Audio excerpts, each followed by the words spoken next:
കൊള്ളയിൽ SITയുടെ അന്വേഷണം അങ്ങനെ ഒരു നിർണായക ഘട്ടത്തിലേക്ക് കടന്നിരിക്കുകയാണ്. പുതിയ ചോദ്യം ചെയ്യലുകൾ ഉണ്ടായിരിക്കുകയാണ് കുറച്ചു മണിക്കൂറുകൾക്ക് മുൻപ്. അതിന്റെ വിശദാംശങ്ങളിലേക്ക് തന്നെ നമ്മൾ പോവുകയാണ്. റോഷിപാൽ തിരുവനന്തപുരത്ത് നിന്നും ചേരുകയാണ്. റോഷിപാൽ, ഈ MS മണിയെ അങ്ങനെ നോട്ടീസ് നൽകി തിരുവനന്തപുരത്തേക്ക് ചോദ്യം ചെയ്യാൻ വിളിപ്പിക്കുകയാണ്. ഒപ്പം ബാലമുരുകനോടും വരാൻ പറഞ്ഞു എന്നുള്ള സൂചനകളുണ്ട്. അതിലൊരു സ്ഥിരീകരണം വരേണ്ടതുമുണ്ട്. നമുക്കറിയാമല്ലോ, ഈ അന്താരാഷ്ട്ര പുരാവസ്തു മാഫിയ, അത്തരത്തിലുള്ള ഒരു മാഫിയയെ കൂടി കേന്ദ്രീകരിച്ചുകൊണ്ടാണ് SITയുടെ ഈ അന്വേഷണം നീങ്ങിക്കൊണ്ടിരിക്കുന്നത്. അതിലാണ് ഇനി കൂടുതൽ വിവരങ്ങൾ ലഭിക്കേണ്ടത്. അത് ഇനിയിപ്പോൾ ചോദ്യം ചെയ്യാനുള്ള ബാലമുരുകൻ, മണി, അവരുടെ ഉത്തരങ്ങളിലായിരിക്കും SITയുടെ അടുത്ത പിടിമുറുക്കൽ, അല്ലേ? റോഷി, എങ്ങനെയാണ്? കാരണം ശബരിമല സ്വർണ്ണക്കൊള്ളയിൽ തുടങ്ങിയ അന്വേഷണം ഇപ്പോൾ രാജ്യാന്തര വിഗ്രഹക്കടത്തിലേക്ക് എത്തിയിരിക്കുന്നു എന്നാണ് പ്രാധാന്യം. അതിൽ കോൺഗ്രസ് നേതാവ് രമേശ് ചെന്നിത്തല ആദ്യം ഉന്നയിച്ച ആരോപണം പിന്നീട് വ്യവസായിയുടെ മൊഴി രേഖപ്പെടുത്തിയതിനു ശേഷമാണ് ഗൌരവം മനസ്സിലാകുന്നത്. സംസ്ഥാനത്തെ പല ക്ഷേത്രങ്ങളിലും, പുരാതനമായ ക്ഷേത്രങ്ങളിലെ പഞ്ചലോഹ വിഗ്രഹങ്ങളടക്കം വിദേശത്തേക്ക് ഈ വിഗ്രഹ മാഫിയ കടത്തിയെന്ന സൂചനകൾ ലഭിച്ചു. അതിന്റെ അടിസ്ഥാനത്തിലാണ് വ്യവസായിയുടെ മൊഴിക്ക് പിന്നാലെ ഈ ദിണ്ടിഗലിലെ വ്യവസായിയായ മണിയിലേക്ക് അന്വേഷണ സംഘം എത്തുന്നത്. മണിയെ ചോദ്യം ചെയ്യുമ്പോൾ അതിലേറ്റവും പ്രധാനപ്പെട്ട വിവരങ്ങൾ ലഭിച്ചിട്ടുണ്ടാകുമെന്ന സൂചനയാണ്. ഇനി വിശദമായ ചോദ്യം ചെയ്യലിന് വേണ്ടിയാണ് മണിയോട് തിരുവനന്തപുരത്ത് SITയുടെ ഓഫീസിലേക്ക് എത്തിച്ചേരാൻ നിർദ്ദേശം നൽകിയത്. ഏതായാലും ഇതിൽ ഇടപെട്ട ഉന്നതനെ കൂടി കണ്ടെത്തേണ്ടി വരും. ഇനി മണിയുടെ അറസ്റ്റിലേക്ക് അന്വേഷണ സംഘം എത്തുമോ എന്നടക്കമുള്ള കാര്യങ്ങൾക്ക് നമ്മൾ കാത്തിരിക്കേണ്ടി വരും. ജനുവരി ആദ്യവാരമാണ് മണിയോട് അന്വേഷണ സംഘത്തിന്റെ മുന്നിൽ സംസ്ഥാനത്തേക്ക് എത്തി ഹാജരാകാനുള്ള നിർദ്ദേശം നൽകിയിരിക്കുന്നത്.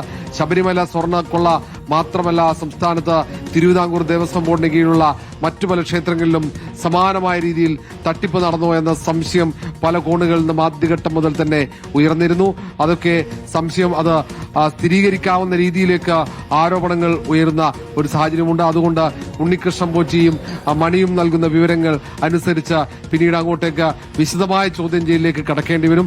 ഇവർ ഈ കാര്യങ്ങളൊക്കെ നിഷേധിക്കുന്നുണ്ടെങ്കിലും ഇതുമായി ബന്ധപ്പെട്ട ചില സുപ്രധാന വിവരങ്ങൾ അന്വേഷണ സംഘത്തിന് ലഭിച്ചുവെന്ന സൂചനയാണ്. അതുകൊണ്ട് തന്നെയാണ് അന്വേഷണ സംഘം പിടിമുറുക്കുന്നത്. ഏതായാലും എളുപ്പത്തിൽ രക്ഷപ്പെടാൻ കഴിയില്ല. മണിക്ക് എല്ലാ കാര്യങ്ങളും മണി പോലെ തന്നെ അന്വേഷണ സംഘത്തിന്റെ മുന്നിൽ തുറന്നു പറയേണ്ടി വരും. കാരണം സ്വർണ്ണക്കൊള്ള അന്വേഷണം നടക്കുന്നത് തന്നെ ഹൈക്കോടതിയുടെ നിരീക്ഷണത്തിലാണ്.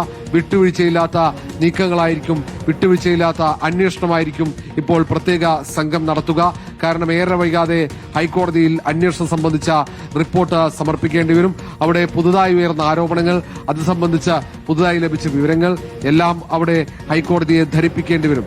കാരണം ശബരിമല സ്വർണ്ണക്കൊള്ള അത് ആദ്യം ദ്വാരപാലക വിഗ്രഹത്തിലെ സ്വർണ്ണപ്പാളികൾ അഴിച്ചുമാറ്റിയെന്ന വിവരം പുറത്തു വന്നു. പിന്നീട് അത് മഹസറടക്കം റിപ്പോർട്ടർ പുറത്തുവിട്ടപ്പോഴാണ് ഈ തട്ടിപ്പ് ദ്വാരപാലക വിഗ്രഹത്തിൽ മാത്രമായിരുന്നില്ല, അതിനപ്പുറത്തേക്ക് കട്ടിൽപ്പാളിയും അങ്ങനെ തുടങ്ങിയ ഓരോ ഭാഗങ്ങളും ശബരിമലയിൽ നിന്നും കടത്തിയെന്ന കൃത്യമായ വിവരങ്ങൾ അന്വേഷണ സംഘത്തിന്റെ മുന്നിലേക്ക് എത്തുന്നത്. ഏതായാലും ഗുരുതരമായ ആ വിവരങ്ങൾ പിന്നീട് അന്വേഷിച്ച് മുന്നോട്ട് പോകുമ്പോഴാണ് വ്യവസായിയുടെ മൊഴിയെത്തുന്നത്. ശബരിമല സ്വർണ്ണക്കൊള്ളയ്ക്ക് മാത്രമല്ല, അതിനപ്പുറത്തേക്ക് പുരാവസ്തുക്കൾ തട്ടിപ്പ് നടത്തുന്ന, വിദേശത്തേക്ക് കടത്തുന്ന വലിയൊരു സംഘമുണ്ട്. അത് ആ സംഘത്തിലേക്ക് ഇവിടെയുള്ള പഞ്ചലോഹ വിഗ്രഹങ്ങളടക്കം കടത്തിക്കൊണ്ടുപോയെന്ന്. ഏതായാലും ഇത് സംബന്ധിച്ച കൂടുതൽ വിവരങ്ങൾ ഇനിയും ലഭ്യമാകാൻ അന്വേഷണ സംഘത്തിന് മണിയെ വിശദമായി ചോദ്യം ചെയ്യേണ്ടി വരും. ഒരുപക്ഷെ കസ്റ്റഡിയിലെടുത്ത് ചോദ്യം ചെയ്താൽ മാത്രമേ കൂടുതൽ വിവരങ്ങൾ ലഭ്യമാവുകയുള്ളൂ. എങ്കിൽ അത്തരം നീക്കങ്ങൾ അന്വേഷണ സംഘത്തിന്റെ ഭാഗത്ത് പ്രതീക്ഷിക്കാം. പോറ്റിയെയും മണിയുമൊക്കെ ഒരുമിച്ചിരുത്തിയുള്ള ചോദ്യം ചെയ്യൽ കൂടുതൽ വിവരങ്ങൾ ലഭിക്കുമെന്ന് ഒരുപക്ഷെ അന്വേഷണ സംഘം കണക്കാക്കുന്നുണ്ടാകാം. ഇനിയുള്ള നീക്കങ്ങൾ അതിനിർണായകമാകും. തിരുവനന്തപുരത്തേക്ക് മണി വരേണ്ടി വരും. ദിണ്ടിഗലിലിരുന്ന ചോദ്യങ്ങൾക്ക് ഉത്തരം പറഞ്ഞാൽ പറ്റില്ല എന്ന് അന്വേഷണ സംഘം പറയുകയാണ്. അതുകൊണ്ടാണ് നോട്ടീസ് നൽകിയത്. മണിയുടെ താവളത്തിലെത്തി അന്വേഷണ സംഘം, പ്രത്യേക സംഘം, DYSP സുരേഷ് ബാബു നോട്ടീസ് കൈമാറിയിട്ടുണ്ട്. തിരുവനന്തപുരത്തേക്ക് എത്തണം. 5-നോ 6-നോ തിരുവനന്തപുരത്ത് അന്വേഷണ സംഘത്തിന്റെ മുന്നിൽ ഹാജരാകണമെന്ന നിർദ്ദേശമാണ് മണിക്ക് നൽകിയത്. മണി ഏതായാലും ഇന്ന് നൽകിയ വിവരങ്ങൾ എന്താണെന്ന് അന്വേഷണ സംഘം പരിശോധിക്കും. അതിനൊപ്പം തന്നെ പോറ്റി ഇത് സംബന്ധിച്ച് നൽകിയ വിവരങ്ങളുമായി താരതമ്യപ്പെടുത്തും. എന്നിട്ട് അതിൽ ഉള്ള നിഗമനം വെച്ചായിരിക്കും മുന്നോട്ടേക്ക് പോവുക. ഏതായാലും സംസ്ഥാനത്ത് ഈ വിഗ്രഹം കടത്തുന്ന വലിയ കൊള്ളക്കാർ ക്യാമ്പ് ചെയ്തു എന്നടക്കമുള്ള നിഗമനത്തിലേക്ക് അന്വേഷണ സംഘം എത്തുന്നു. അതിനിർണായകമാണ് ഇനിയുള്ള ഓരോ മണിക്കൂറും അന്വേഷണ സംഘത്തെ സംബന്ധിച്ചിടത്തോളം. പോറ്റിയിലും മണിയിലും കാര്യങ്ങൾ ഒതുങ്ങില്ലെന്ന സൂചന കൂടിയുണ്ട്. ഇതിൽ ഉന്നതന്റെ പങ്കാളിത്തം കൂടി വ്യവസായി മൊഴി നൽകിയിട്ടുണ്ട്. ആരാണോ ആ ഉന്നതൻ അന്വേഷണ സംഘം കണ്ടെത്തേണ്ടി വരും. അത് ഏറ്റവും പ്രധാനമാണ്.